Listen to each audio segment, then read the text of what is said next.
мақсад аз китоб хондан чӣ?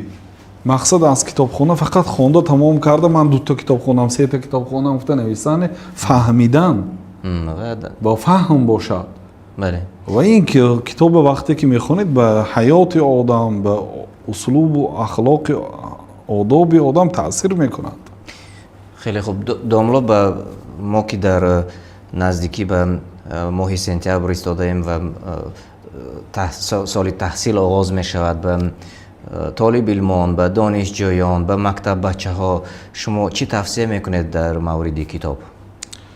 бале, хуб аст ки инсон вақте китобро мехонад дар як дафтари алоҳида дор як дар малафи алоҳида, масалан ман як малаф кардагам, агар як китобро хонда хатм кунам менависам ки китоби Ал-Мушаввиқ ила ал-қироа аз они Али Имронро масалан санаи 31 август масалан хонда тамом кардам 2025 гуфта навишта мемонам.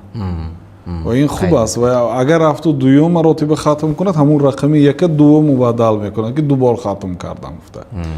баъзе китобҳоро одам маҷбур мешавад ки бисёр хонад, чун китобу муҳим ҳастанд.